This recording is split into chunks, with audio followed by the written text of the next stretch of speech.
Olá, amigos da Bíblia Sem Maquiagem. Hoje nós vamos destrinchar esse segundo trecho do capítulo 6. Segundo com ares de primeiro, mas o primeiro versículo ficou junto com o capítulo 5. Então vamos considerar esse trecho como segundo. Você vai ver quantas palavrinhas são repetidas. Algumas há muito tempo, algumas há pouco tempo e algumas nunca apareceram antes. E quando a gente começa a ler a Bíblia, a gente começa a gostar das palavrinhas. Nem precisa daquele livro de caça-palavras. As palavras surgem daqui mesmo e a gente vai aprendendo a usar cada uma delas. Sabe que eu ando falando muito para você buscar o que você vai fazer por Deus e pelo seu próximo agora? Porque vai ser cobrado de você quando isso daqui chegar ao fim. E não demora. Percebeu que o mês que vem já foi metade do ano? Tá passando depressa. E esse rapaz que eu vejo no vídeo diz que nós temos menos do que 10 anos aqui. O que você pode fazer por Deus e pelo seu próximo? Nesses menos do que 10 anos, pense nas bênçãos que você já recebeu de Deus. Você já agradeceu? Você teve alguma maneira de retribuir as bênçãos que recebeu de Deus? Pense, muita coisa ele faz e a gente não se dá conta, a gente continua vivendo a nossa vida como se nada tivesse acontecido. Pense, vá procurar seu dom e vá servir a Deus e ao seu próximo. Agora mesmo eu encontrei um pessoal de uma denominação que eu nunca tinha ouvido falar antes, mas eles estavam ali na rua distribuindo comida para os moradores de rua. Você sabe que a pobreza vai aumentar, você sabe que vem fome por aí.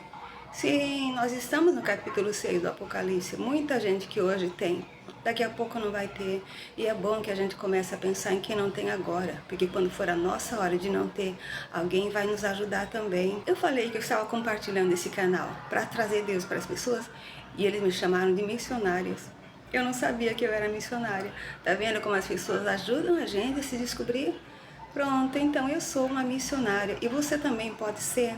Não precisa distribuir comida aí para as pessoas, se bem que você também pode juntar seus vizinhos, seus colegas, as pessoas que você conhece. Façam uma comida e vão distribuir para as pessoas que já estão na rua agora. A gente não sabe o que vai ser da gente amanhã, mas você tem um dom. Vá descobrir qual é o seu e vá oferecer para Deus, porque daqui a pouco, quando isso daqui acabar, o que você tem para mostrar para Ele? Todos nós vamos ter que nos apresentar lá no tribunal de Deus. Capítulo 15 do Apocalipse está dizendo isso. E nós vamos ser cobrados de acordo com as nossas obras. Leve Deus para as pessoas, que não é demais. E só vai enaltecer, só vai enobrecer, só vai ajudar você a ter um contato mais íntimo com Deus. Vamos ver então o que é que nós temos nesse pequeno trecho. Hoje também vamos abrir o vocabulário com uma palavrinha que só aparece no título: promessa. E o velho juramento vai se transformar em promessa no Novo Testamento, porque Jesus diz que não é para jurar por nada, que até lá era usado sem restrições. Em Gálatas 3 e 4, Paulo tem as suas interpretações sobre a promessa. Leia com seus convidados e veja como vocês interpretam a interpretação de Paulo. Concordam? Discordam? Por quê? E assim a conversa vai longe. No versículo 2, entramos efetivamente no corpo da história. Falou mais Deus a Moisés. Falou e disse: Eu sou o Senhor. Sabe quantas vezes Deus falou isso só no capítulo 45 do profeta Isaías? Pelo menos meia dúzia de vezes. E disse que não dá glória dele a outro. Tenha isso em mente quando quiserem implantar a religião única, que já está chegando. Agora, o que Deus vai dizer no versículo 3 é algo a se pensar.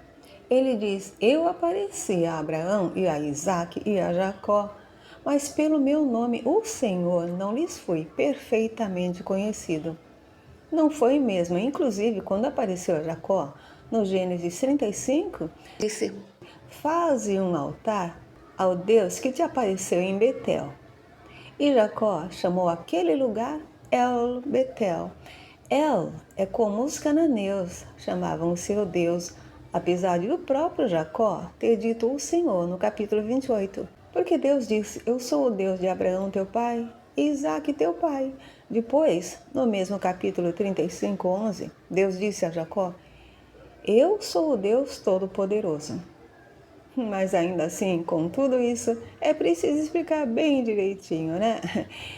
E até hoje tem um canal que o apresentador briga muito pelo nome verdadeiro de Deus. Perfeição é uma coisa que não existe mais, não é mesmo? Deus pediu a Abraão para ser perfeito, no capítulo 17, 1 de Gênesis. E Jesus aconselha o mesmo em Mateus 5, 48. Porém, o mundo rejeita a perfeição, tanto que o crucificaram, o único homem perfeito que já existiu. O versículo 4 é Deus relembrando o concerto que estabeleceu com Abraão, Isaque e Jacó, que já morreram há tanto tempo. Mas é mesmo por isso que Jesus diz em Mateus 22, 32, referindo-se justamente a essa passagem, dizendo que Deus não é dos mortos, mas dos vivos, sendo que ele completa a frase em Lucas 20, 38, dizendo que para Deus vivem todos. O concerto que Deus estabeleceu com Abraão, Isaque e Jacó, que veio a ser Israel, foi dar-lhes a terra de Canaã. Em Jeremias 31, dos versículos 31 a 33, veremos que Deus vai estabelecer um novo concerto com a casa de Israel e com a casa de Judá, que haviam se separado naquelas alturas por terem invalidado este concerto que ele está estabelecendo agora ao tirá-los do Egito. Só Deus pode perdoar e revalidar tantos concertos, né? Ele faz isso porque ama a sua criação, mas como já diz aquela música, o perdão também cansa de perdoar. Por isso é que ele vai dar um fim final neste mundo. E será logo, pois a gente não faz por merecer tanto perdão. Quem peregrinou na terra de Canaã foram mesmo Abraão, Isaque, Jacó e os filhos e netos mais velhos de Jacó. Porém, a maior parte desses que são aí são nascidos no Egito, a partir de Manassés e Efraim, os dois filhos de José. Portanto, seriam egípcios, não? Enfim, Deus ouviu também o gemido dos filhos de Israel, os israelitas, aos quais os egípcios escravizavam, e só aí ele lembrou-se do concerto? Eu acho que não, hein? Porque Jazar ensina que os filhos de José, da família de Efraim, tentaram forçar a barra e sair antes do tempo determinado por Deus. E não deu certo. Se ele lembrou do concerto agora, é porque está na hora. O povo começou a gemer no capítulo 2, 24, e mais situações de gemido vão estar interligadas nessas passagens de Ezequiel 9:4, 1 Reis 19:18 e Romanos 11:4. Deus faz de conta que não sabe que os egípcios escravizariam os israelitas, mas foi isso mesmo que ele combinou com Abraão no Gênesis 15:13. Tudo isso para mostrar a gente a qual serviriam que ele é o Senhor. E por falar nisso, ele já vai aproveitando a oportunidade para se apresentar em grande também aos filhos de Israel, que já começavam a se corromper com os deuses egípcios. Deus diz: portanto, dize aos filhos de Israel: eu sou o Senhor, e vos tirarei de debaixo das cargas dos egípcios. Lembre bem que as famílias se escravizavam umas às outras. Os filhos de Misraim, netos de Cam, são os egípcios, e estão escravizando os israelitas, os descendentes de Sem, todos da família de Noé. Deus continua dizendo que os tirará de debaixo das cargas dos egípcios e os livrará da sua servidão, e ainda que os resgatará com o braço estendido e com juízos grandes. Resgatar ainda não havia aparecido por aqui. Depois tem todas essas leituras para você consultar. Mas Deus promete que os resgatará com o braço estendido. E esta expressão se repete tanto que daí a gente começa a reconhecer a generosidade de Deus, de braço estendido. Dos juízos grandes de Deus, voltaremos a falar mais tarde. E é aqui no versículo 7 que Deus toma o povo de Israel por seu povo e se põe como Deus deles. E assim saberão que Deus é o Senhor, que os tira de debaixo das cargas dos egípcios. Porque Deus diz: sabereis que eu sou o Senhor, vosso Deus, se o povo já não tivesse se afastado dele. Deus continua: eu vos levarei à terra acerca da qual levantei a mão, que a daria a Abraão, Isaque e Jacó, e vou-la darei por herança, eu, o Senhor. Já viu?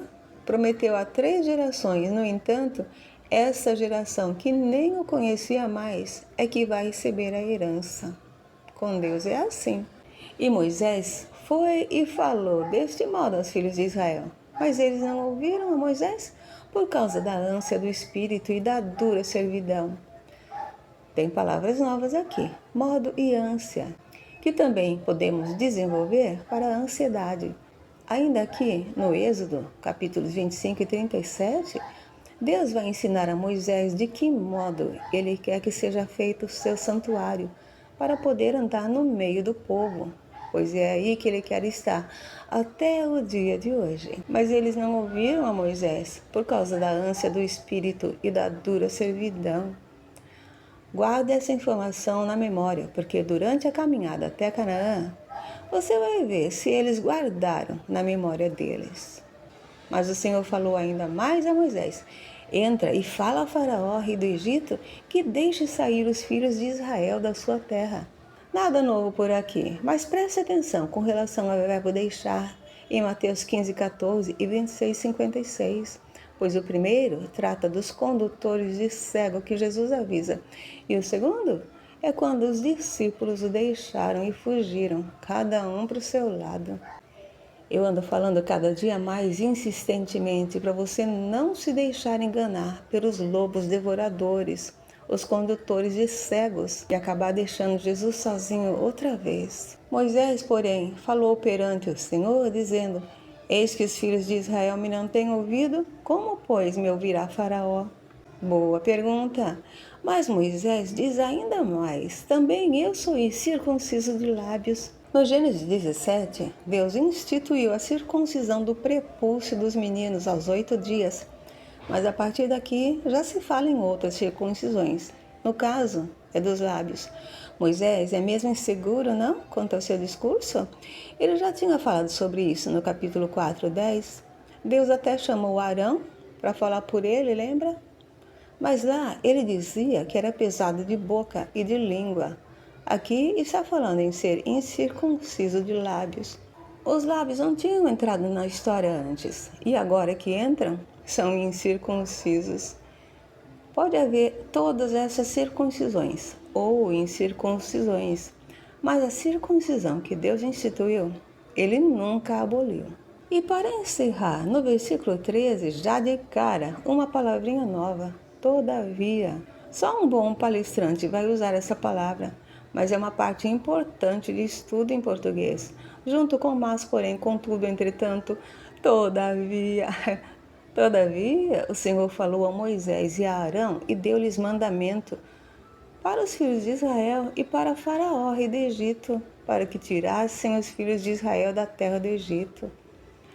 Até agora, estamos tratando mais das terras do Egito e de Canaã, que é para onde Deus pretende transportá-los de volta. O Egito ainda está ali, firme e forte, não como o povo original. Porém, e Canaã? Sumiu do mapa. Até hoje estão tentando definir sua perfeita localização, através de muita guerra. A próxima historinha vai trazer informação sobre alguns dos descendentes de Jacó que permaneceram no Egito até o dia de hoje. E a Bíblia Sem Maquiagem vem ler com você. Até lá!